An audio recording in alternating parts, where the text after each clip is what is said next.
como um abuso sexual. A maioria não vai na delegacia fazer boletim de ocorrência por questões psicológicas, por medo, por instabilidade financeira, ela se submete por causa dos filhos. Da mesma forma que ela não vai na delegacia lutar pelos seus direitos, ela também não vai no gabinete pastoral. Então, como saber que se essa pessoa está sofrendo violência ou não? Eu penso que tudo depende do apoio e da abertura que a igreja dá. Isso é fundamental. É como uma relação de pai e filho. O filho fala para o pai aquilo que a liberdade de relacionamento lhe permite falar. Há coisas que o filho não comunica ao pai porque não há abertura, não há amizade, relacionamento próximo o suficiente.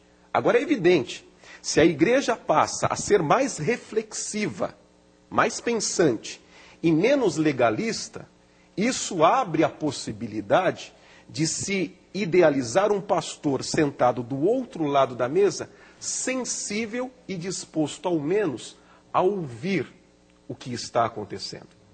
E não é só, estamos focando agora na violência sexual, mas nós temos também a questão da violência doméstica praticada contra filhos. 65%, isso segundo o Ministério da Saúde. 65% de crianças e adolescentes têm como causa-morte 2 fatores: acidente ou violência doméstica. Como pastor, portanto... Esses casos também acontecem na igreja? Veja só, quando não há separação, essa separação não existe. Quando ele fez uma separação, ele falou, olha, a gente tem que separar. No divórcio o senhor entende como separando da igreja da sociedade, do mundo? Por exemplo, se a gente segue a doutrina do Novo Testamento, o Novo Testamento aborda 5 casos para divórcio. Tá? Mas, por 5 exemplo, casos. Essas regras bíblicas, na opinião do senhor, elas valem Elas são exclusivas para a membresia. Tá, então tá bom. Eu não posso estabelecer uma doutrina para quem não é membro da minha igreja. Por exemplo, o estatuto do Rotary Club é exclusivamente para os sócios do Rotary Club. E As regras da Bíblia Sagrada são regras de fé para quem crê na Bíblia Sagrada. Então, quem vive à margem da Bíblia Sagrada não tem nada a ver com os parâmetros que está aqui. Pastor, se a igreja ela faz vistas grossas a esse tipo de problema, ela pode estar contribuindo para a destruição da família? Porque não adianta a família estar formada, mas a família não está feliz. Isso vai prejudicar o crescimento dos filhos. Antes que o Adriano responda, se a igreja faz vista grossa, ela está cometendo um crime que tem que ser punido pelo Código Penal. Seja quem for, sem... Porque se alguém faz vista grossa a um crime, é conivente com o crime. É tão criminoso como quem pratica o crime. Eu não posso... Exemplo, quando a igreja fala, não, divórcio só em caso de traição, e ela deixa de lado a violência doméstica, como ele citou, outros problemas. Se ela de uma forma indireta, ela não está contribuindo para essa desestruturação familiar. A igreja não pode ser assim. Cada caso tem que ser analisado imparmente.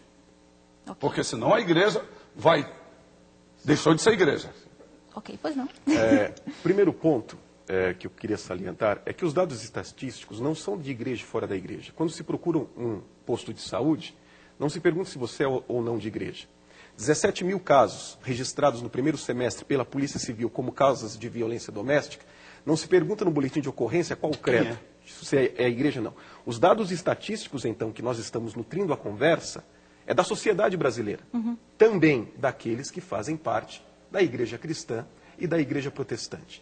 Agora, quanto ao que você havia colocado, a questão se a igreja contribui. A igreja, na minha visão, nunca toma medidas por maldade. A igreja erra, sim, porque a igreja é constituída por homens, e homens podem errar. Agora, erros cometidos na igreja, e na minha visão até erros históricos, nesses 2000 anos de cristianismo, entendo como erros praticados não de maneira premeditada. A igreja não toma uma postura com uma finalidade maldosa de contribuir. Ocorre que, muitas vezes, pelo zelo, pelo cuidado, quando isso não é ponderado, quando não segue uma linha de equilíbrio pode, indiretamente, como um efeito colateral, um efeito não pretendido, contribuir de alguma maneira.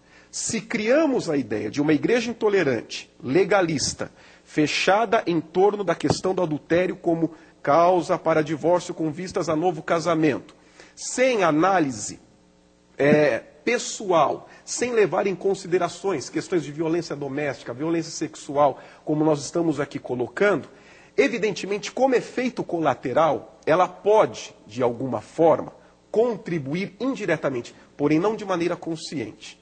Agora, o que nós desejamos, e é a pauta de discussão do nosso livro é essa, que a igreja repense os seus valores, porque ela precisa atender a esta realidade da sociedade brasileira, onde o adultério não é o único problema que leva a um fim de casamento.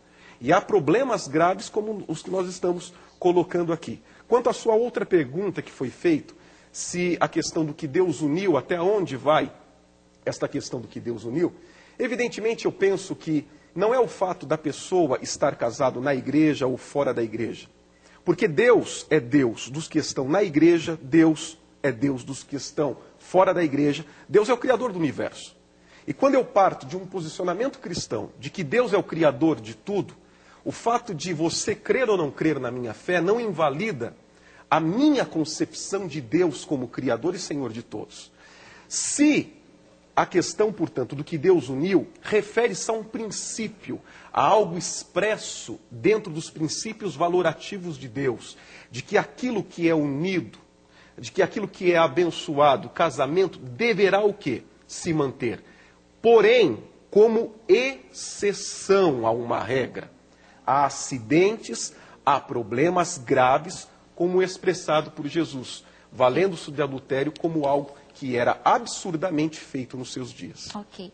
Bom, antes de dar continuidade ao nosso debate, vamos acompanhar um recadinho do pessoal do Manancial da Saúde. Você continue com a gente. Voltamos.